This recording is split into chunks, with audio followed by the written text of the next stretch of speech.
মোহিত glass নিয়ে পানি পান করে। মাধুর্য দুজনকে নিখুঁতভাবে দেখতে থাকে। এদের বড্ড চেনা মনে হচ্ছে তার।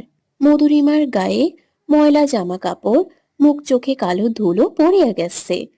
মাথার কত বছর ধরে ঠিকঠাক করে চিরুনি দিয়ে আশ্রয়নি। চুলগুলো জট পাকিয়ে গেছে। নখগুলো বড় বড় হয়ে কালো কালো হয়ে গিয়েছে। মাধুর্য চোখ বুজে মাথায় চাপ দিল। তার চোখের সামনে ভাসতে থাকে মা বাবার কিছু ছবি, যা ওকে সামিহা দেখিয়েছিল। ছবিগুলোর সঙ্গে সামনের দুটো ব্যক্তির চেহারা হুবহু মিলে যাওয়ায় বেশ শখ হয়ে চোখ খুলে ফেলে মাধুর্য। হ্যাঁ, এদের ছবি দেখেই তো মাধুর্য বড় হয়েছে। তবে মাঝে মাঝে অভিমান করে দেখতো না। ভাবতো তাকে ছেড়েই তার মা বাবা চলে গেছে। মাধুর্যের চোখ জোড়া ছলছল করে ওঠে। ঠোঁট জোড়া অসম্ভব ভাবে কাঁপতে থাকে। মধুরিমা উঠে দাঁড়ায়। শরীরের প্রত্যেকটা অঙ্গে যেন জং ধরে গেছে। মাধুর্যর কাছে এসে বলে, ও মেয়ে, কে তুমি? মাধুর্য, মাধুর্য চৌধুরী। মধুরিমা চমকায়। তার চোখকে তার বিশ্বাস হয় না। মোহিত বিস্ফোরিত নয়নে তাকিয়ে দেখছে মাধুর্যকে। মধুরিমার হুট করে মনে হয় তাদের মেয়ে কোত্থেকে আসবে। মুহূর্তেই আবারও মাধুর্যের চোখ জোড়া দেখে মনে হয় এই তো সেই মেয়ে যাকে সে জন্ম দিয়েছিল।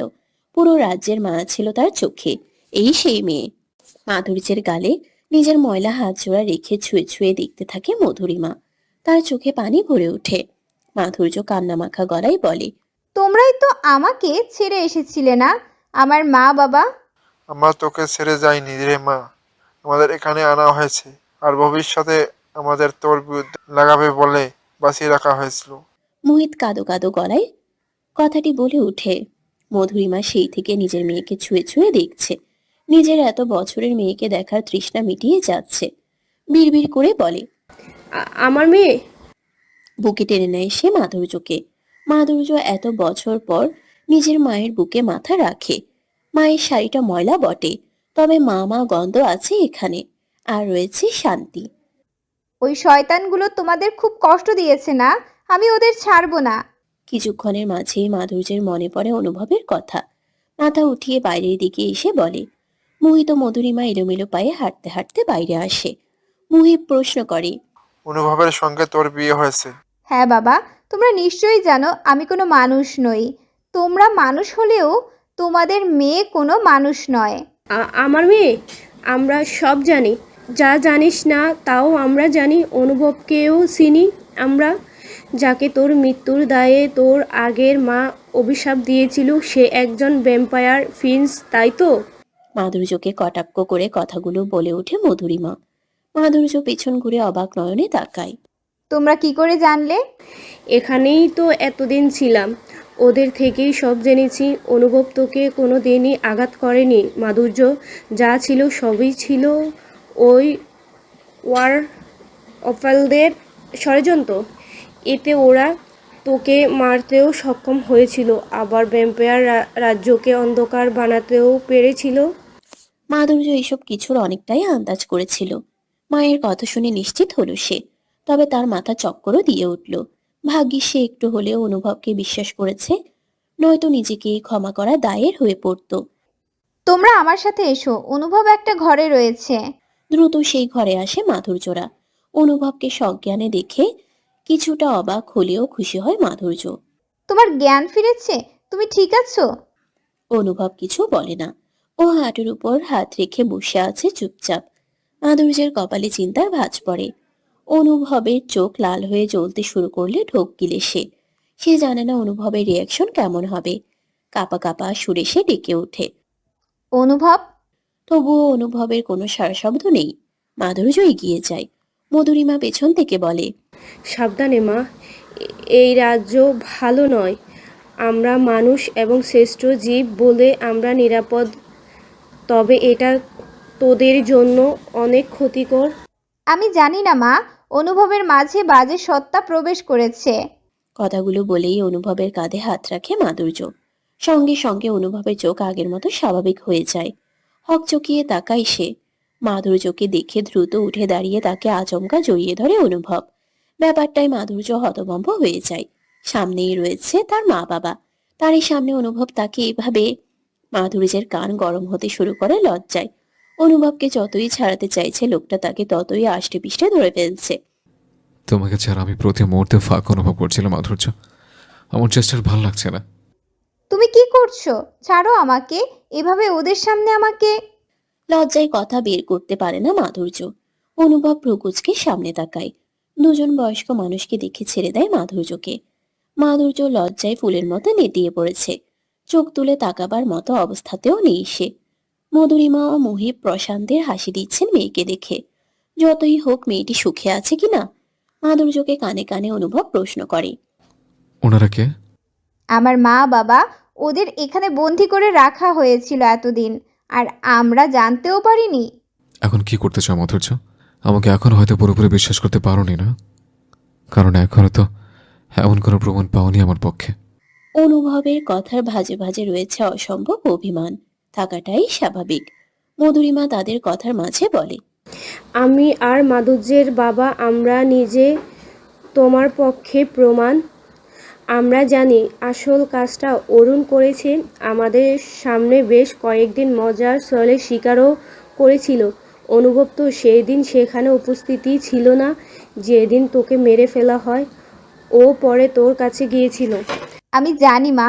অনুভবকে যদি আমি বিশ্বাস নাই করতাম তাহলে আবার সেদিন রাতে আবারও ওর কাছে গিয়ে কথা বলতাম না, তাকে বুঝাতে চাইতাম না। অতীত সেদিন মানুষ অনুভবকে ভুল বুঝে সেই তলোয়ার ফেলে দিয়ে ঘর থেকে বেরিয়ে এসেছিল। প্যারিসে এসে দাঁড়িয়েছিল মাধুর্য। তার মাথায় ঘুরপাক খাচ্ছিল শুধুমাত্র অনুভবের বিশ্বাসঘাতকতা। মন ভরে কাঁদতে মন চায় তার। এক ফালি চাঁদের দিকে তাকিয়ে বলে, আমাকে কে বলে দেবে সত্যিটা? আমার যে নিজের স্বামীকে বিশ্বাস করতে বড্ড ইচ্ছে করছে। আমাকে কে বলে দেবে কি হয়েছিল সেই রাতে? আমার মাথা আর কাজ করছে না। পাগল হয়ে যাব আমি। অনুভবের দূরে থাকলেও পাগল হয়ে যাব, কাছে থাকলেও সন্দেহের অবকাশ যাপন করব। এভাবে তো চলতে পারে না। আমি আমার স্বামীকে ছেড়ে যেতে চাই না, চাই না আমার প্রিন্সকে ছেড়ে দূরে যেতে। বেশ কিছুক্ষণ মন ভরে কেঁদে নেয় সে। ট্যারেসের কাছে টেবিলে রাখা রয়েছে অনুভবের ভাইলেন। অনুভব একসময় তাকে বলেছিল এটি কষ্ট কমাতে সাহায্য করে। কষ্ট কমানোর তাড়নায় ভাইলেনটি হাতে নিয়ে এগিয়ে আসে ট্যারেসের ধারে। চাঁদের দিকে তাকাতেই অনুভবের প্রতিচ্ছবি মনে করতেই চোখ বন্ধ করে মাধুর্য। তার চোখ বেয়ে পড়ে পানি। আস্তে আস্তে সুর তুলতে থাকে ভাইলেনে। হালকা বাতাসে দুলতে থাকে তার শাড়ির পাতলা আঁচ। না চাইতেও আবার অনুভব করতে থাকে অনুভবকে। কানে বাজতে থাকে অনুভবের কথাগুলো। একসময় হাল ছেড়ে বসে পড়ে সে। মাথায় চাপ দিতেই ভেসে ওঠে কবিতার মৃতদেহ। কবিতা বলেছিল তাকে কেউ ভাবনা ভেবে মেরে ফেলেছে, কিন্তু কে তাকে মেরেছিল তা এখনো অজানা। আর সে ভাবনা হলেও কেউ কেন মারত তাকে? যদি অনুভবে খুনি হতো তাহলে সে বিয়েতে উপস্থিত থাকতে পারতো না। নিশ্চয়ই খুনি অন্য কেউ। ভাবনাকে মেরে কার কি লাভ? সেই আঁচড়ের দাগগুলো একজন ওয়াফেলের ছিল, আমি নিশ্চিত। তাহলে কি ৪৯ বছর আগেও এমন কোনো ষড়যন্ত্র হয়েছিল যার কারণে ৪৯ বছর পরেও ভাবনাকে মেরে ফেলার তাড়া ছিল তাদের? কিছু একটা ভেবে ট্যারেস থেকে নেমে নিচে আসে মাধুর্য। ঘরে এসে গেট খুলতেই অনুভবকে জানালার পাশে দাঁড়িয়ে থাকতে দেখতে পাই সে। অনুভবও তার মতোই চাঁদ দেখে, হয়তো কষ্ট কমাতে ব্যস্ত ছিল। মাধুর্যকে দেখে সে মলিন কণ্ঠে বলে, কিছু বলবে? কি করছো? মাধুর্যের এই প্রশ্নে অবাক হয় অনুভব। এই সময় সে এমন প্রশ্ন করবে ভেবেই পায়নি অনুভব। নিজেকে সামলে সে উত্তর দেয়, এই তো চাঁদ থেকে আরেক চাঁদকে ভোলার চেষ্টা করছিলাম। মাধুর্য চমকায় এমন উত্তর শুনে। অনুভব তাকে এমন কিছু বলবে তা ধারণার বাইরে ছিল। গলা শুকিয়ে আসে তার। ভোলার চেষ্টা করলাম ঠিকই, কিন্তু পারলাম না। জানো তো, যে চাঁদকে হৃদয়ে বসিয়ে রেখেছে সে চাঁদকে ভোলা তো দূর, ভোলার চেষ্টা করলে হৃদকম্পন বাড়ছে। কেন অপেক্ষা করেছো আমার জন্য ৪৯ বছর? কেন নিয়েছিলে আমার মায়ের দেওয়া অভিশাপ মাথা পেতে? তুমি তো বললে তুমি নির্দোষ, তবে কেন অভিশপ্ত হয়েছিলে? অনুভব বিস্ময়ের চোখে তাকায়। সে তো এসব বিষয়ে মাধুর্যকে কিছুই জানায়নি। তবে সে এসব জানলো কি করে? মাধুর্য যেন অনুভবের ভেতরে থাকা প্রশ্ন বুঝতে পারে, তাই উত্তরে বলে, এলিনা আমাকে এসব বলেছে। সে হঠাৎ করেই এসব শুনতে পেয়েছিল। আমি বাইরে বেরিয়ে গিয়েছিলাম যখন তখন আমাকে বলেছে। অনুভব হাসে। পকেটে হাত রেখে ঘুরে আবারও আকাশের চাঁদের দিকে তাকাই সে। আমি এখন যা বলবো বিশ্বাস করবে? বলেই দেখো। আমি তোমার মায়ের অভিশাপে মাথা পেতে নিয়েছি। তোমাকে দ্বিতীয়বার পাবার আছে, তোমাকে দ্বিতীয়বার পাবার লোভে বলতে পারো। আমি নিষ্প্রাণ হয়েছিলাম কারণ তুমি ছাড়া আমি প্রথমেই প্রাণহীন হয়ে পড়েছিলাম। আমি অপেক্ষা করেছি আমাদের অপূর্ণ প্রেমগাথা পূর্ণ করতে। মাধুর্য না চাইতেও পেছন থেকে অনুভবকে জড়িয়ে ধরে। সে নিজেকে আটকাতে পারছে না, চাইছেও না। মাঝে মাঝে নিজের কাছে হেরে যাওয়া ভালো। আমি তোমাকে বিশ্বাস করতে চাই। আমার মনে হচ্ছে তুমি কিছু করতে পারো না।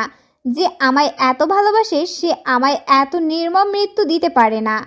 আমাকে জোর করে বিশ্বাস করতে চাইলে বিশ্বাস করার দরকার নেই মাধুর্য। বিশ্বাস মন থেকে আপনা আপনি আসে। সেদিন মাধুর্য অনুভবের উপর বিশ্বাস রেখেছিল। দুজন মিলে পরিকল্পনা করেছিল সত্যিটা সামনে আনার। তবে অরুণের বাড়িতে গিয়ে থাকার সম্মতি প্রথমে অনুভব না দিলেও একসময় রাজি করায় মাধুর্য। অরুণের সামনে মাধুর্য ইচ্ছে করেই অনুভবের সঙ্গে খারাপ ব্যবহার করেছিল, যাতে অরুণ ভাবে অনুভবকে সে পছন্দই করে না। আর সেটাই হলো বর্তমান। আমাদের এখন এখান থেকে বের হতে হবে। মধুরিমা ভীতির চোখে তাকিয়ে সবার উদ্দেশ্যে বলে ওঠে। সবাই সম্মতিও জানায়। তবে হঠাৎ কোনো পুরুষালী গলায় সবাই চমকে ওঠে। মাধুর্য অনুভব করে তার গলার সামনে মস্ত বড় তালোয়ার কেউ ধরে রেখেছে। আমার ধারণা ঠিকই ছিল, তুই তাহলে সাধারণ মেয়ে নয়। তোরা কি ভাবিস তোরা একা চালাক? আমি শয়তান, ওয়ারলফের কিং অলোক। আমার চোখকে ফাঁকি দেওয়া সম্ভব নয়। আমি তোকে তখনই ধরে ফেলেছিলাম যখন প্রিন্স অনুভবের সঙ্গে তোকে এই ঘরে দেখি। কিং অলোককে দেখে সবাই ভড়কে যায়। মাধুর্যের গলায় তলোয়ার দেখে ঘাবড়ে যায় মধুরিমা ও মোহিত। মধুরিমা চিৎকার দিয়ে ওঠে। আমার মেয়ে। অনুভবের চোখ জোড়া সবুজ রঙে ধারণ করার বদলে লাল হয়ে ওঠে রাগে। হিংস্র রূপ ফুটে ওঠে তার মাঝে। মাধুর্য আমার, ওকে ছেড়ে দে। মাধুর্য নিজেও চমকিত হয়ে তাকায় অনুভবের দিকে। এই অনুভবের কি রূপ! ও ভয়ঙ্কর রেগে গিয়েছে। অনুভব আবারও হুঙ্কার দিয়ে বলে ওঠে। ছেড়ে দে আমার মাধুর্যকে। তার হুঙ্কারে সকল ওয়ারলফ ছুটে আসে, সেই সঙ্গে অরুণও আসে। মাধুর্যের গলার আরো কাছে নিয়ে আসা হয় তলোয়ারটি। ধারালো তলোয়ারে হালকা কেটে যায় মাধুর্যের গলা। লাল বর্ণের রক্তে রঙিন হতে শুরু করে মাধুর্যের ওড়না। তা দেখে অনুভব হঠাৎ সবার মাঝে ঘুরতে শুরু করে। তার নাগাল পাওয়াই যাচ্ছে না। অন্যদিকে অরুণ বুঝতেই পারছে না এখানে ঠিক কি হচ্ছে। ঘুরতে ঘুরতে হঠাৎ অরুণের পিছনে এসে থেমে তাকে পিছন থেকে এক হাত দিয়ে ঝাপটে ধরে নিজের তর্জনী আঙ্গুলে ধারালো নখ অরুণের গলার কাছে ধরে অনুভব। ঘটনা এতটাই দ্রুত ঘটে যে অরুণের কিছু করার থাকে না। নিজের ছেলেকে এই অবস্থায় দেখে ভরকে যায় কিং অলোক। মাধুর্যের চুলের মুঠি ধরে টেনে বলে। পাগলামো কেন করছিস প্রিন্স অনুভব? তোর এই পাগলামোর ফল তোর প্রাণের প্রিয় বউকে দিতে হতে পারে। এই একই কথা আমি তোকে বলতে পারি ওয়ারউলফ কিং অলোক। আমার মাধুর্যের গলায় তলোয়ার ধরার প্রতিদান তোর ছেলেকে দিতে হতে পারে। আমার নখ কোনো ছুরি থেকে কম কাজ করবে না। শুধু একটা নখ গলায় চালিয়ে দিলে তোর ছেলের খেল খতম। এবার কিং অলোক ভরকে যায়। তলোয়ার আলগা করে দেয় সে।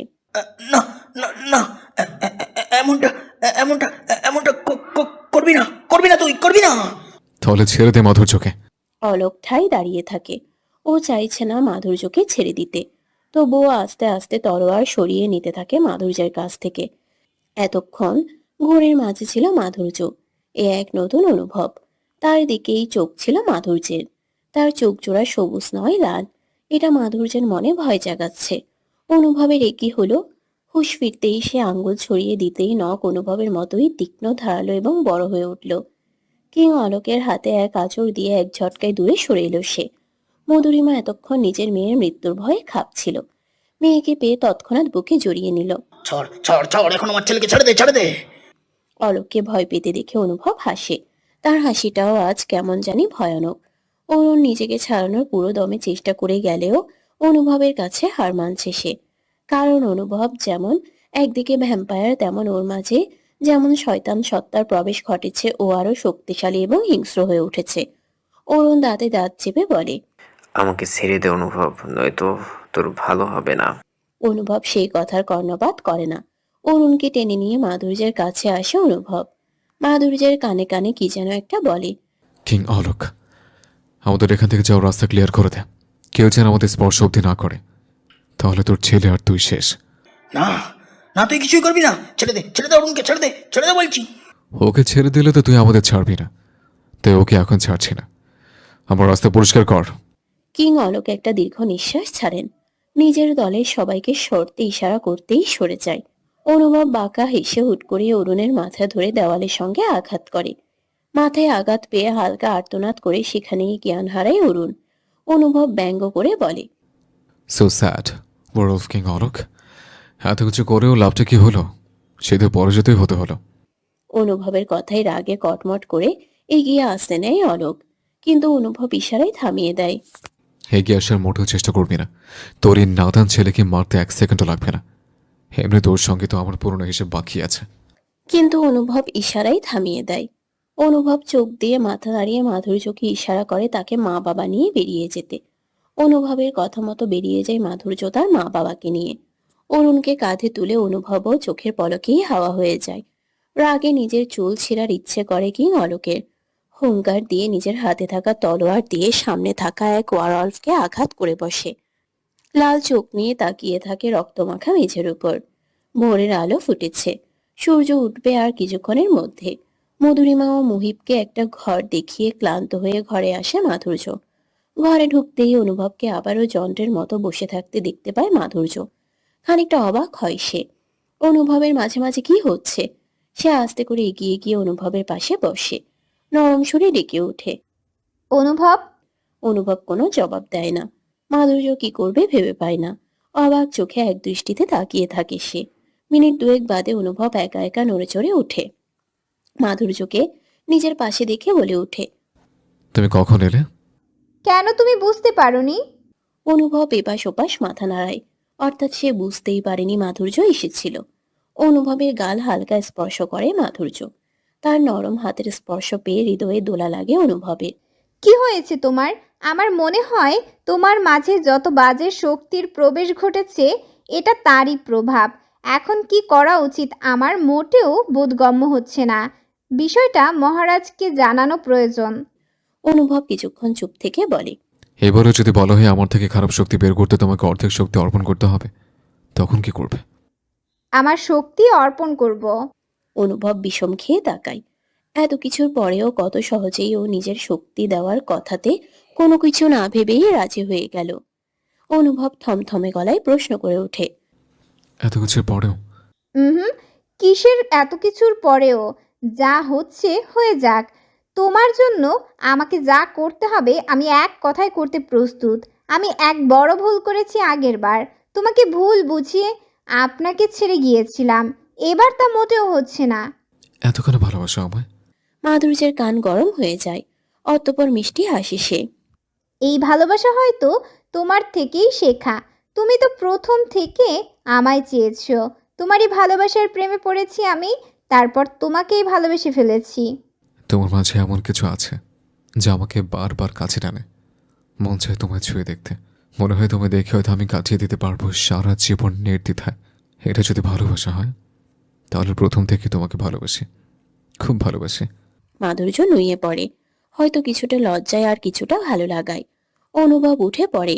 ফার্স্ট এড বক্স থেকে একটা ওয়ান টাইম ব্যান্ডেজ এনে পরম যত্নে লাগিয়ে দেয় মাধুর্যের গলার কাছে। সেখানে বেশ খানিকটা কেটে গিয়ে রক্ত বেরিয়েছে।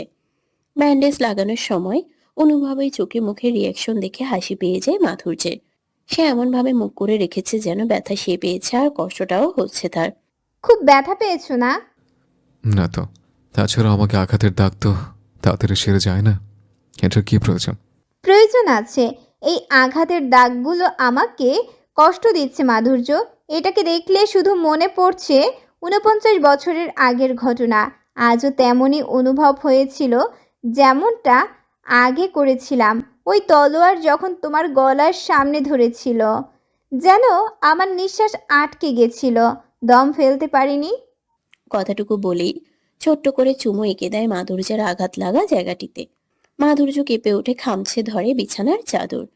চোখ খুলে ঘাড় বাঁকা করে মুখ ভেঙিয়ে বলে, কি লাভ হলো ব্যান্ডেজ দিয়ে?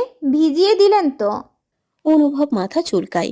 সত্যিই তো, চুমু দিতে গিয়ে ভিজিয়ে ফেলেছে। অতঃপর তড়িঘড়ি করে আরেকটা চুমু খাই সে। কিছু করার নেই, সরি। মাধুর্য লজ্জামাখা হাসি দিয়ে অনুভবকে আলতো ধাক্কা দিয়ে উঠে গিয়ে অনেকটা দূরে দাঁড়ায়। সদ্য সূর্য ওঠার মিষ্টি রোদ এসে পড়ে মাধুর্যের উপর। রোদ তীব্র না হলেও লাল হয়ে যায় মাধুর্য। এই দৃশ্যটা অনুভবের কাছে অদ্ভুত সুন্দর লাগে। এগিয়ে গিয়ে পেছন থেকে জড়িয়ে ধরে মাধুর্যকে। তার হাত বিচরণ করতে থাকে মাধুর্যের সারা হাতে। হাত ধরে ঘুরিয়ে দেয় সে মাধুর্যকে। মাধুর্য লজ্জায় মাথা তুলে তাকাতে পারে না। অনুভবের নীল চোখ জোড়ার দিকে তাকালে যেন সে মরেই যাবে। অনুভব মিটমিট করে হেসে তার থুতনি তুলে তার নাকে নাক ঘষতে থাকে অনুভব। মাধুর্য চোখ খিচে বন্ধ করে। নাক সরিয়ে নিজের ঠোঁট জোড়া মাধুর্যের কানের কাছে নিয়ে গিয়ে কানের লতিতে আলতো চুমু খায় অনুভব। শিরশির করে ওঠে মাধুর্যের সারা শরীরে। এই শয়তানের মাঝ থেকে শয়তানকে নিজের ভালোবাসা মুছে দিতে তৈরি তো? মাধুর্য ঢোক গেলে পিটপিট করে তাকায়। তারা কাছে আসতে থাকে একে অপরের। অনুভবের এত বছরের অপেক্ষার প্রহর যেন শেষ হয়। তাদের ভালোবাসা পূর্ণতা পেতে থাকে। মাধুর্যের যখন ঘুম ভাঙে তখনও সকাল প্রায় 8:30। অনুভবকে পাশে না দেখে তেমনটা অবাক হয় না সে, কারণ অনেকটাই সকাল হয়েছে। হয়তো অনুভব নিচে গিয়েছে। মাধুর্য দ্রুত উঠে ফ্রেশ হয়ে একেবারে নিচে গেল। সবাই খেতে বসেছে। রাইমা ও এলিনা সবাইকে খাবার বেড়ে দিচ্ছে। মাধুর্যকে দেখে রাইমা খাবার রেখে হাসি মুখে বলে ওঠে, আরে মাধুর্য, শুনলাম তোমার বাবা মা এসেছে, তাদের নাকি তুমি খুঁজে পেয়েছো? মাধুর্য বলল। হ্যাঁ মণিমা, আর দুঃখিত মহারাজ, আপনার অনুমতি না নিয়েই আমি। প্রলয় সিনহা থামিয়ে দেন মাধুর্যকে। খাবার ছেড়ে চেয়ার থেকে উঠে পড়েন উনি। এগিয়ে আসেন মাধুর্যের দিকে। তার মাথায় হাত রাখতেই প্রলয়ের দিকে এক দৃষ্টিতে তাকায় মাধুর্য। এতে অনুমতি নেওয়ার কি আছে? এই বাড়িটা তো তোমারও। অবাক হচ্ছ বুঝি? এলিনা আমাকে সবটাই বলেছে। আজ বলতে বাধ্য হচ্ছি, তুমি হলে আমার ছেলের যোগ্য স্ত্রী এবং আমার ভ্যাম্পায়ার রাজ্যের পরবর্তী মহারানী। মাধুর্য আজ অনেকটাই খুশি। মহারানী হতে পারবে সেটা ভেবে নয়। গতকালকেই সে প্রলয়ের চোখে ছেলেকে হারানোর ভয় দেখে কষ্ট পেয়েছিল। আজ সেই চোখে তারই প্রতি ভালোবাসা দেখে ভালো লাগছে মাধুর্যের। সে কিছু বলতে চাইছে, কিন্তু তার কণ্ঠস্বর কাঁপছে। তবুও কাঁপা কাঁপা গলায় বলে ওঠে, আপনি যে কোনোদিন আমাকে মেনে নেবেন সেটা আমার ধারণার বাইরে ছিল। ব্যাস, আমি আর কিছু চাই না মহারাজ। এটা কি হলো মহারাজ? শ্বশুর মশাইকে মহারাজ বলে? মাধুর্য বোকার মতো হেসে জবাব দেয়, বাবা। এখন তুমি তোমার বাবা মাকে ডেকে নিয়ে এসো, ওনারা তো এখনো আসেননি। মাধুর্য মাথা নাড়িয়ে চলে যায় উপরে তার মা বাবাকে ডাকতে। সিঁড়ি বেয়ে উঠতে উঠতে কপাল কুঁচকে অনুভবকে দেখার আশায় পেছন ফিরে তাকায় মাধুর্য। না, অনুভব তো খাবার টেবিলের আশেপাশেও নেই, আবারও ঘরেও নেই। গেল সে? হঠাৎ করে মনে পড়ে তার অরুণের কথা। সে দ্রুত উঠে যায় সিঁড়ি দিয়ে। করিডোরের শেষ প্রান্তের ঘরে বেঁধে রাখা হয়েছিল অরুণকে। হঠাৎ করে মনে পড়ে যায় তার অরুণের কথা। সে দ্রুত উঠে যায় সিঁড়ি দিয়ে। করিডোরের শেষ প্রান্তের ঘরে বেঁধে রাখা হয়েছিল অরুণকে। পা চালিয়ে দ্রুত যায় সেই ঘরে। দরজাটা হাট করে খোলা রাখা হয়েছে। দরজার সামনে গিয়ে দাঁড়াতেই চোখ ছানাবড়া হয়ে যায় তার। লাল বর্ণের রক্তের বন্যা দেখে রক্ত পান করার বাসনা জাগলেও সামলে নিয়ে ভেতরে ঢোকে মাধুর্য। ভেতরে ঢুকতেই কাঁপতে শুরু করে সে। চিৎকার দিয়ে বলে ওঠে, এসব কি করছো তুমি অনুভব? অনুভবের হাতে ধারালো তলোয়ার। তা দিয়ে বারবার আঘাত করছে অরুণকে। অন্যদিকে অরুণ বোধহয় অনেক আগে প্রাণ ত্যাগ করে চলে গেছে। অরুণের গলা থেকে গলগল করে রক্ত বেরিয়ে যাচ্ছে। পেট থেকেও রক্তের বন্যা বয়ে যাচ্ছে। তাছাড়া অরুণের হাতে পায়ে সারা শরীরে তলোয়ার দিয়ে ক্ষত বিক্ষত করে ফেলেছে অনুভব। অনুভবের নৃশংসতা দেখে কেঁপে ওঠে মাধুর্যের সারা শরীর। অপর দিকে রক্তে সেই ঘ্রাণ টানতে শুরু করে তাকে। কয়েকটা বড় বড় নিঃশ্বাস ফেলে মাধুর্য ঘরে ঢুকে অনুভবের সামনে দাঁড়ায়। এই আঘাত আগের বার আমার ভাবনাকে আমার থেকে আলাদা করার জন্য। এই আঘাত সবার সামনে আমাকে আমার ভালোবাসার খনি বানানোর জন্য। এই আঘাত এবারও আমার ভাবনারূপী মাধুর্য থেকে লোলুপ দৃষ্টিতে তাকানোর জন্য। এই মাধুর্যের মতো নির্দোষ মেয়েকে হত্যার জন্য। আর এটা? মাধুর্য কথার মাঝে থামিয়ে দেয় অনুভবকে। তার হাত থেকে তলোয়ার কেড়ে নিয়ে ফেলে দেয় মাধুর্য। এতক্ষণ অনুভব ওসব কথা বলছিল আর বারবার তলোয়ার দিয়ে অরুণের মৃতদেহকে আঘাত করছিল। মাধুর্য বেশ জোর গলায় বলল, কি করছো তুমি অনুভব? থেমে যাও এবার। অরুণ আর বেঁচে নেই। আমার মনের শান্তি না হওয়া পর্যন্ত আমি থামবো না। আমার ভেতর আগুন জ্বলছে, মাথার রগ ছেড়ে যাচ্ছে রাগে। বুঝতে পারছো আমি কি বলতে চাইছি? অনুভব চিৎকার করে এসব বলে তাকায় মাথা তুলে। তার লাল জলজল করা চোখ জোড়া দেখে ভয়ে কুকিয়ে যায় মাধুর্য। অনুভবের অবস্থা তার ঠিক মনে হচ্ছে না। অনুভব তো এমন করে না। অবশেষে কি তাদের ভালোবাসার মিলনও অনুভব ঠিক করতে পারলো না? কি হয়েছে তোমার অনুভব? কি হবে আমার? আমি শান্তি পাচ্ছি না, বুঝেছ? অশান্তি লাগছে, খুব অশান্তি। আরো মারতে ইচ্ছে করছে। অবশেষে কি তাদের ভালোবাসার মিলন অনুভবকে ঠিক করতে পারলো না? মাধুর্য হতভম্ব হয়ে তাকিয়ে আছে। অনুভব এতক্ষণ ধরে রক্ত দেখে চলেছে, অথচ তার কোনো প্রভাবে অনুভবের চোখে দেখতে পায়নি সে। এদিকে শাড়ির আঁচল দিয়ে নাক ঢেকে দাঁড়িয়ে আছে মাধুর্য, তবুও লাল তাজা রক্তটাকে টানছে। সে অনুভবের উদ্দেশ্যে প্রশ্ন ছুড়ে দেয়। তোমার রক্তের তৃষ্ণা পাচ্ছে না? অনুভব কোনো প্রকার জবাব না দিয়ে হাঁসফাঁস করতে থাকে। মাধুর্য তার এক হাত দিয়ে অনুভবের দুগাল চেপে ধরে নিজের দিকে তাকাতে বাধ্য করে অনুভবকে। আমার দিকে তাকাও তুমি। অনুভব তাকায়।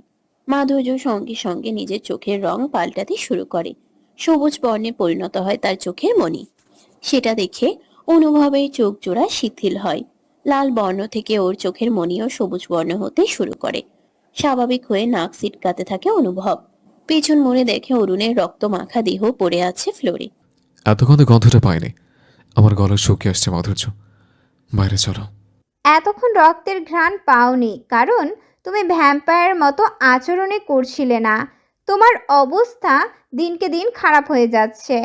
ওয়ার অফেলের মতো আচরণ করছো তুমি। আর অরুণকে কেন মারলে? ওকে বাঁচিয়ে উচিত ছিল অন্তত কয়েকদিন। এই খবর যদি ওয়ার অফেলের কিং এর কানে যায়, সে মহাপ্রলয় আনতে পারে। অনুভব, বুঝতে পারছো আমি কি বলছি? অনুভব কিছুক্ষণ চুপ করে থাকে। তারপর রক্তের ঘ্রাণ সহ্য করতে না পেরে মাধুর্যের হাত ধরে বাইরে এসে দরজা বন্ধ করে দেয়। চাইলে ওর রক্ত পান করতে পারত সে, কিন্তু তার কোনো ইচ্ছেই নেই। অরুণের রক্ত পান করা মানে নিজের পাপ বাড়ানো। মাথার চুল টানতে টানতে হাঁটতে থাকে অনুভব। পেছন পেছন চিন্তিত হয়ে হাঁটছে মাধুর্য, আর মাঝে মাঝে আর চোখে অনুভবের দিকে তাকাচ্ছে। অনুভবের চোখে মুখে বেশ রক্ত লেগে আছে। সেই সঙ্গে অফ হোয়াইট গেঞ্জি লাল রঙে রঙিন হয়ে গিয়েছে। অনুভব অস্থির হয়ে বলে ওঠে। আমি বুঝতে পারছি না আমার সাথে কি হচ্ছে। আমি এমন কেন করছি? তবে একটা কথা, আমি এমন না হলে ওর মৃত্যু আমার হাতেই হতো। শুধু থাকতো সময়ের পার্থক্য। আজ নয়তো কাল তাকে মরতে হতো। মাধুর্য নিজের কপালে চিন্তার রেখা টেনে বলে। আচ্ছা, তোমায় ব্যতিব্যস্ত হতে হবে না। এর থেকে পরিত্রাণের উপায় ঠিক পাওয়া যাবে। এখন ঘরে চলো, ফ্রেশ হয়ে নাও। অনুভব ঘরে গিয়ে ফ্রেশ হয়ে জামা পাল্টে নেয়। তার চোখে মুখের রং ফ্যাকাশে হয়ে গিয়েছে। এমন হতে চায়নি সে। ফ্রেশ হয়েই বেডে এসে ধপ করেই শুয়ে পড়ে অনুভব। তা খেয়াল করে মাধুর্য বলে ওঠে। এ কি, ব্রেকফাস্ট করনি এখনো? শুয়ে পড়লে কেন? উঠে পড়ো, ব্রেকফাস্ট করো। আমার ভালো লাগছে না মাধুর্য, শরীরটা অসম্ভব ব্যথা করছে। আমি রেস্ট নিতে চাই, তুমি খেয়ে নাও। অনুভবের অদ্ভুত ব্যবহারে থম মেরে তাকিয়ে থাকে মাধুর্য। দীর্ঘ নিঃশ্বাস ফেলে অনুভবের মাথার কাছে গিয়ে বসতেই অনুভব তার হাত ধরে চোখ খুলে তাকায়। তার চোখ বলে দেয় সে শান্তি চায়। তার ভেতরে অশান্তির ঝড় বইছে। মাধুর্য চিন্তিত হয়ে বলে ওঠে। কি হয়েছে তোমার? আমায় খুলে বলো। আমারও ভালো লাগছে না তোমার এমন আচরণ। অনুভব বালিশ থেকে মাথা তুলে মাধুর্যের কোলে মাথা রাখে। নিজের হাত দিয়ে জড়িয়ে ধরে মাধুর্যকে বড্ড অসহায়তার সাথে বলে। আমিও বুঝতে পারছি না আমার সাথে ঠিক কি হচ্ছে, শুধু ভালো লাগছে না। ঠিক আছে, আমি আজ ভ্যাম্পায়ার রাজ্যে অভিজ্ঞ বয়স্ক ভ্যাম্পায়ারের কাছে যাব, তুমি চিন্তা করো না। অনুভব নীরব থাকে। মাধুর্যর কোলে নিজের মুখ গুজে দিয়ে চোখ বন্ধ করে থাকে। হ্যাঁ, এবার তো তার শান্তিই লাগছে, বড্ড ভালোও লাগছে। দুপুরে মা, চুলের কি অবস্থা হয়েছে দেখো তো। এখানে এসে বসো, আমি তেল দিয়ে দেই। মধুরিমা হাসে তার মেয়ের কথায়। তৃপ্তির সাথে চেয়ে থাকে তার মেয়ের দিকে। হালকা গোলাপি রঙের শাড়িতে মেয়েটাকে বউ বউ লাগছে। চুলে কোনো রকমে খোপা করে রেখেছে। তার ডাগর ডাগর চোখ জোড়া ব্যস্ত বাটিতে তেল ঢালতে। আনমনে মধুরিমা বলে ওঠে। অনেক বড় হয়ে গিয়েছিস, সংসার সামলানোও শিখে গিয়েছিস, কিন্তু তোকে নিজ চোখে বড় হতে দেখার আফসোসটাই রয়ে গেল। আমিও তো তোমার আদর ছোট থেকে পাইনি মা। বাবার আদরও মিস করেছি। যখন বুদ্ধি হয়েছে তখন শুনেছি তোমরা আমাকে ছেড়ে চলে গেছো। তারপর থেকে সমুদ্রের সমান মান অভিমান নিয়ে বেঁচেছিলাম। সব জানার পর এত অভিমান অচিরেই শেষ হয়ে গেল। আমার আর কিছু চাই না, সব পেয়ে গেছি আমি, সব। এখন এসো দেখি তেল দিয়ে দেই। মাধুর্যের সামনে গিয়ে বসে মধুরিমা। অন্যদিকে মুহিব নিজের মেয়ে আর স্ত্রীকে মনোমুগ্ধকর দৃষ্টিতে দেখছে। তার জীবন সার্থক হয়েছে, তারও আর কিছুই চায় না। নিজের ব্যালকনিতে থাকা চেয়ারে বসে আছেন প্রলয় সিনহা। আজকের দিনটা তার অফিসের ছুটি, ইচ্ছে করেই অফিসে যাননি। অনুভবও যায়নি। অনুভবের ব্যাপারে সবটাই জানিয়েছে মাধুর্য। তারপর থেকে উনি স্থির থাকতে পারছেন না। ছেলেটাকে নিয়ে কি করা উচিত তা নিয়ে বিভ্রান্ত হয়ে পড়েছেন উনি। এইসব আকাশ পাতাল ভাবতে ভাবতেই অনুভবের দেখা মেলে। ঠাই দরজা ভেদ করে দেখতে পান অনুভব হন্তদন্ত হয়ে ছুটে আসছে। হেঁটে এসেই প্রলয়কে কিছু বলার সুযোগ না দিয়ে অনুভব বলে ওঠে, ড্যাড, ভ্যাম্পায়ার রাজ্যে কিং অলোক ভয়াবহ আক্রমণ করেছে। সব ভ্যাম্পায়ারদের মেরে চলেছে নিজের দলবল নিয়ে।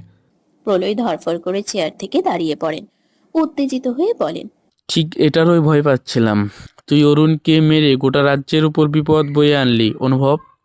নিশ্চয়ই কিং অলোক খবর পেয়ে নিজের ছেলের মৃত্যু। অনুভব মাথা নিচু করে দাঁড়িয়ে থাকে। তা দেখে প্রলয় বলেন, এখন কিছু করার নেই, আমাদের যেখানে যেতে হবে সবাইকে বল আমাদের পৌঁছাতে হবে। আজ ওই শয়তানগুলো বাঁচবে, নয়তো আমরা। অনুভব বিদ্যুতের গতিতে স্থান ত্যাগ করে। সবাইকে বলতেই সবাই দ্রুত নেমে আসে। অনুভব শুধু মাধুর্যকে খবর দেয়নি। এই ভয়াবহ পরিস্থিতিতে মাধুর্যকে নিয়ে যাবে না সে। একবার সে হারিয়েছিল তার ভালোবাসাকে, এবার তার ভালোবাসা নিয়ে কোনো ঝুঁকি নেবে না।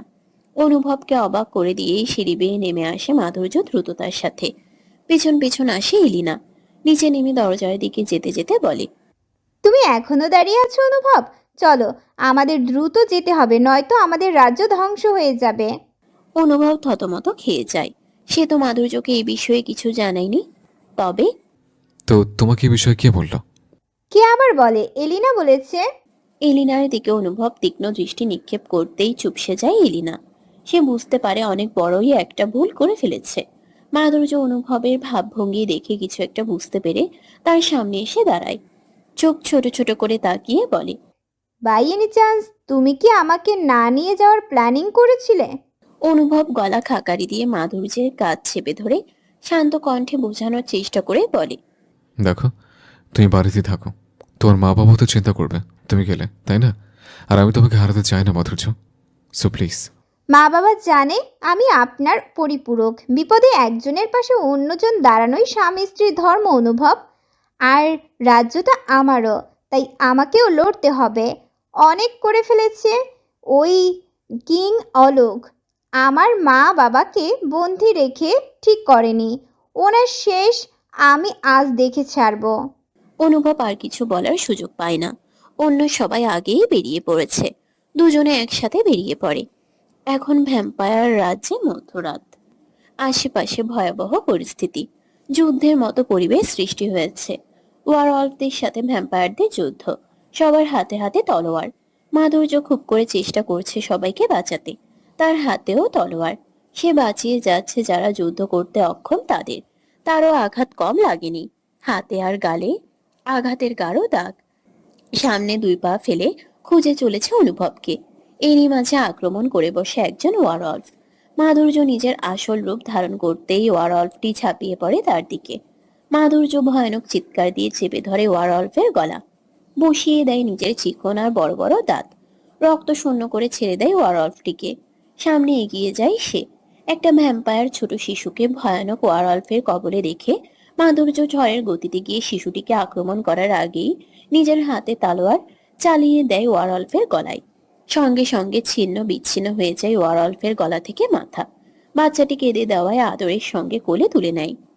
কাঁদে না বাবু, আমি তোমার মায়ের কাছে দিয়ে আসবো, চিন্তা করো না। বাচ্চাটি শান্ত হয়। তাকিয়ে থাকে মাধুর্যের মন কাড়া চোখের দিকে। বাচ্চাটিকে নিয়ে পা বাড়ায় মাধুর্য। আস্তে আস্তে ধ্বংস হচ্ছে সব ওয়ারওয়াল্ফ।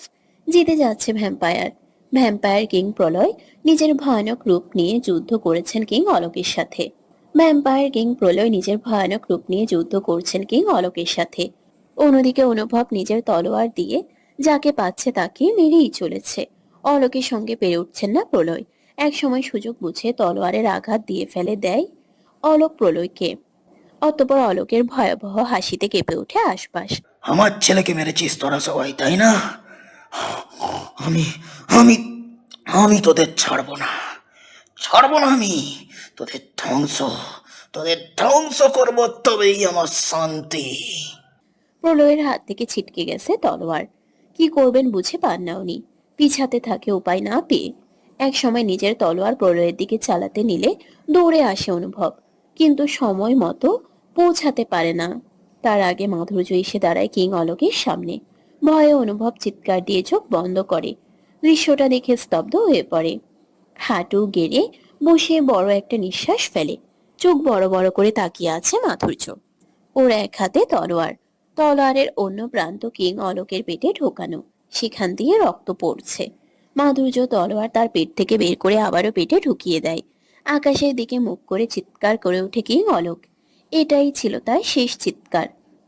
লুটিয়ে পড়ে মাটিতে। এক সময় আমাকেও এভাবেই তলোয়ার দিয়ে মৃত্যুর মুখে ঠেলে দেওয়া হয়েছিল। সেটা করেছিল আপনার ছেলে, আপনিও সাথে দিয়েছিলেন। আরও কত অন্যায় করেছেন তার ঠিক নেই।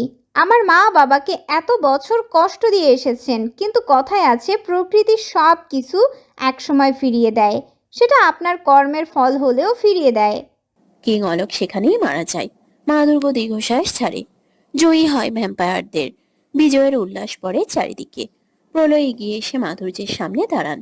তার মাথায় স্নেহের হাত রেখে ছলছল নয়নে তাকিয়ে বলে, আজ আবারও প্রমাণ করে দিলে আমি ভুলেছিলাম। তোমার সাথে আমার ছেলের মিল হবে, সব ধ্বংস হয়ে যাবে। কিন্তু আমি কত বড় ভুল করতে চেয়েছিলাম সেটা বুঝতে পেরেছি। আমার প্রাণ বাঁচিয়ে আমার ঋণের বোঝা বাড়িয়ে দিলে। এভাবে বলবেন না, আপনি আমার বাবার মতোই। বলা বাহুল্য, আপনি আমার আরেক বাবা। অনুভব সোজা হয়ে দাঁড়িয়ে এগিয়ে আসতেই তার হাত এবং মাধুর্যের হাত ধরে দুজনের হাত একসাথে মিলিয়ে দেন প্রলয়। এক সময় আমি চেয়েছিলাম তোমাদের আলাদা করতে, আজ আমি নিজেই চাই তোমরা এক হও আর একসঙ্গে বাঁচো। অনুভব মাধুর্যকে ফিরে পেয়ে সকলের সামনে লজ্জার মাথা খেয়ে জড়িয়ে ধরে। বিষয়টাতে মাধুর্য লজ্জায় কুকিয়ে গেলেও অনুভবের মাঝে কোনো পরিবর্তন লক্ষ্য করা যায় না। তা দেখে সবাই আরো আনন্দের সাথে উচ্চস্বরে হেসে ওঠে। দুপুর গড়িয়ে প্রায় বিকেল। মাধুর্য বাড়িতে বসে বসে চুল শুকানোর চেষ্টা করছে। অন্যদিকে মধুরিমা অস্থির হয়ে নিজের মেয়ের গালে গলায় হাতে মলম দেওয়ার বৃথা চেষ্টা করছে। অতঃপর শেষমেশ রেগেই বলে, তুই শান্ত হয়ে বসবি, আমায় আমার কাজ করতে দিবি। ওহ মা, আমাদের ক্ষত খুব তাড়াতাড়ি সেরে যায়। আজকে এসব আঘাত দেখছো তো, কাল আর দেখবে না, দাগও থাকবে না। আচ্ছা দাও। হ্যাঁ মা, আপনাকে জোর করে লাগিয়ে দিন, নয়তো আপনার মেয়ে বড্ড অবাধ্য, আমার কথা শোনো না। ঘরে ঢুকতে ঢুকতে কথাটি বলল অনুভব। তার পেছন পেছন হাসতে হাসতে ঢুকে জোহান। সে খুঁড়িয়ে খুঁড়িয়ে হাঁটছে। দেখেই বোঝা যাচ্ছে বেশ ভালো মতো জখম হয়েছে সে, তবুও দাঁত কেলিয়ে হাসছে। ভাবি, তোমায় বিরক্তি করতে চলে এলাম।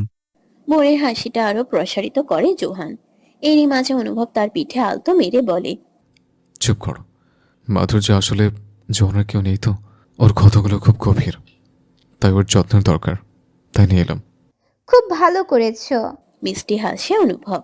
তারপর উঠে দাঁড়িয়ে জোহানকে উদ্দেশ্য করে বলে, এভাবে কতক্ষণ দাঁড়িয়ে থাকবেন জোহান ভাইয়া? চলুন আপনাকে ঘর দেখিয়ে দেই, রেস্ট নিন। জোহান মাথা দুলায়। মাধুর্য ঘর থেকে বের হতে নিলেই ঘরে হুড়মুড় করে ঢুকে পড়ে সামিহা।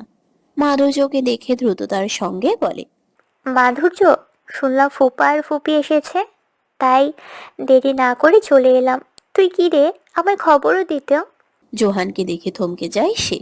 তার চোখ মুখ দেখে কিছুটা আশ্চর্য হয়, সেই সাথে খানিকটা দুঃখও পায়। লোকটার কত লেগেছে। বোন মা আর মেয়েদের মাঝে না থাকায় ভালো ভেবে বেরিয়ে যায় অনুভব জোহানকে নিয়ে। সামিহা তাকিয়ে থাকে জোহানের যাওয়ার পানে। জিজ্ঞেস করতে বড্ড ইচ্ছে করলো, কি করে এমন হলো আপনার, কিন্তু মুখ থেকে একটা টু শব্দও বের করতে পারলো না সামিহা। মাধুর্য সামিহাকে সবটা বলে, তার মায়ের সাথে পরিচয় করায়। সবটা শুনে হতভম্বতা রেশ কাটাতে পারে না সামিহা। তার মানে তোরা ভ্যাম্পায়ার? হ্যাঁ, এখন কি তুমি আমায় দূরে সরিয়ে দেবে? মাধুর্যের কথায় রেগে তাকায় সামিহা। তার মাথায় টোকা মেরে মুখ ফুলিয়ে বলে, এভাবে বলতে পারলি? তুই যেই হোস না কেন, আমার কিচ্ছু যায় আসে না। আমার কাছে তুই আমার বোন। মাধুর্য জড়িয়ে ধরে সামিহাকে। নিজের বোনের চেয়ে কোনো অংশে কম নয় সে, এতটাই ভালোবাসে তাকে। এত কিছুর মাঝে হঠাৎ সামিহা প্রশ্ন করে। আচ্ছা, জোহানও ভ্যাম্পায়ার? মাধুর্য কিছু না ভেবেই উত্তর দেয়। হ্যাঁ, উনিও ভ্যাম্পায়ার। সামিহার ভেতরটা দুমড়ে মুচড়ে যেতে শুরু করে। এতদিন তার মানে মিথ্যে স্বপ্ন বুনছিল জোহানকে নিয়ে, এতদিন তার মানে মিথ্যে স্বপ্ন বুনছিল জোহানকে নিয়ে। না চাইতেও মনে জায়গা দিয়ে ফেলেছিল সেদিনের পর থেকে জোহানকে। তাকে নিয়ে প্রতিটা মুহূর্ত ভেবেছে সামিহা। এখন মিথ্যেই মনে হচ্ছে তার সবটা। তবুও সে মুখে প্রকাশ করলো না, বাহানা দিয়ে বেরিয়ে এলো ঘর থেকে। আমি ভ্যাম্পায়ার বলে বুঝি আমাকে ভালোবাসা যায় না? চকিতে পেছন মুড়ে তাকায় সামিহা। জোহান দেয়ালে ভর দিয়ে দাঁড়িয়ে আছে। না চাইতেও সবটা শুনে নিয়েছে সে। সামিহা কাঁপতে শুরু করে, কম্পন ধরা গলায় বলল। মানে? জোহান এগিয়ে আসে, নিজের বুকে হাত রেখে বলল। আমরা ভ্যাম্পায়ার। আমরা দৃষ্টি দেখে বুঝে যাই কার মনে কি চলছে। তোমার দৃষ্টিতেও অনেক পেয়েছি মিস সামিহা। সামিহা চুপ করে থাকে। তা দেখে জোহান আবারও বলে। আমাকে ভালোবাসার অন্যায় মনে হয় তোমার? আমাকে ভালোবাসা অন্যায় মনে হয় তোমার? আমি ভ্যাম্পায়ার বলে মানুষকে ভালোবাসা অপরাধ? পিট পিট করে তাকায় সামিহা, না বুঝে বলে। মানে? এটা হচ্ছে তুমি যা ফিল করেছো তা আমিও ফিল করেছি। সোজা সাপটা ভাবে উত্তর দেয় জোহান। সামিহার চোখ ছলছল করে ওঠে। তার ভালো লাগছে, খুশি তাকে ঘিরে ধরেছে যেন। জোহান সামিহার হাত ধরে আলতো চুমু খায়, ভ্রু নাচিয়ে বলে। সো মিস কিপ্টে, ভালোবাসার অনুমতি কি পেলাম? সামিহা কি রিয়েকশন দিবে বুঝতে পারল না, হেসেই ফেলল সে। এখান থেকেই শুরু হয় তাদের ভালোবাসার এক অধ্যায়। চারিদিকে জোনাকির মেলা বসেছে আজও, কিন্তু জায়গাটা একটু ভিন্ন। এটা ভ্যাম্পায়ার রাজ্য। গাছপালার আচ্ছাদনের ভিড়ে রয়েছে একটা ব্রিজ। ব্রিজটা অদ্ভুত সুন্দর। ব্রিজের কংক্রিটের লাইট জ্বলছে, তা আরো মনোমুগ্ধকর করছে পরিবেশ। মাঝে মাঝে গাছের পাতা নড়ছে। তারাও বোধহয় আড়াল করতে চাইছে আজ মাধুর্যের মাধুকরী সৌন্দর্যকে। তার সৌন্দর্য অপরূপ ভাবে ফুটে উঠেছে আজ। সে ঠিক সেদিনের মতো সেজেছে যেদিন অনুভবের সাথে প্রথম দেখা হয়েছিল তার। তখন সে ছিল ভাবনা। একজোড়া ঠান্ডা হাত স্পর্শ করে তার গাল। সে জানে এই স্পর্শটি, তাই বন্ধ করে তার চোখ। বিড়বিড় করে বলে। অনুভব। অনুভব তার সামনে এসে দাঁড়ায়, নিজের মাঝে লুকিয়ে ফেলে মাধুর্যকে। আজ তাদের সুখকর মুহূর্তে কেউ বাধা দেবার নেই। আজ মনে হচ্ছে আমার অপেক্ষার ফল সত্যিই শেষ হয়েছে। আমার ভালোবাসার বদল হয়নি মাধুর্য। আমি চেনে নিতে পেরেছি আমার ভাবনাকে। মাধুর্য অনুভবের বুকে মুখ লুকিয়ে শুধু শুনি। অনুভবের বুকে বড় বড় লোমে সুড়সুড়ি লাগে তার। আবার লোকটার ঘ্রাণ তার ভালোও লাগে। সব মিলিয়ে আজ ভালোবাসায় দিশেহারা দুজনে। প্রকৃতিও তাদের আলতো মিষ্টি হাওয়ায় বুঝিয়ে দিচ্ছে তাদের ভালোবাসা তারাও লুকিয়ে দেখছে। মাঝে মাঝে কেঁপে ওঠা দেখে মাধুর্যের থুতনি ধরে তোলে অনুভব। মেয়েটার গালে চিকচিকে পানি দেখে বুকটা ধক করে ওঠে তার। কাঁদছো কেন? মাধুর্য ফোপাতে ফোপাতে বলে। একসময় অবিশ্বাস করেছি তোমাকে, অবিশ্বাস করেছি তোমার ভালোবাসাকে, খুনি অপবাদ দিয়েছি তোমাকে। এখন নিজেকে ক্ষমা করা মুশকিল হয়ে যাচ্ছে। এত কিছুর পরেও আমি জানতাম তুমি মিশে গেছো আমার অস্তিত্বে। তোমায় ভুলতে চেয়েছিলাম আমি, তবে এটা তো মাথাতেই ছিল না যে তোমায় মন থেকে মুছতে হলে আমার অস্তিত্ব আমায় মুছে ফেলতে হবে। অনুভব কিছু না ভেবে হাসে। মাধুর্যের গালের পানি নিজের গালের সাথে মিশিয়ে নিয়ে কানে কানে বলে। হুম, খেতে পার করলে চলবে না মাই লাভ। এসব কিছুর শাস্তি তোমায় পেতে হবে। কি শাস্তি? মিনমিন করে মাধুর্য। অনুভব ঝট করেই মাধুর্যকে কোলে তুলে নেয়। আমায় ভালোবাসতে হবে। অভিজ্ঞ বয়স্ক ভ্যাম্পায়ার বলেছে তোমার ভালোবাসা আমার মাঝ থেকে খারাপ শক্ত দূর করবে। তাই আমার ভালোবাসা চাই। এটা তোমার শাস্তি। গাল লাল করে হাসে মাধুর্য, মুখ লুকিয়ে ফেলে অনুভবের বুকে। তা দেখে আরো জোরে বলে। তো রাজি তো আমায় ভালোবাসা দেওয়ার জন্য আর ভালোবাসা নেওয়ার জন্য? মাধুর্য অনুভবের পিঠ খামছে ধরে লজ্জায়। ইস, কি লজ্জা! অনুভব মাধুর্যকে নিয়ে হাঁটতে শুরু করে। জোনাকিরাও যেন হাসছে। ভালোবাসা পূর্ণতা পাবার সময় এসেছে।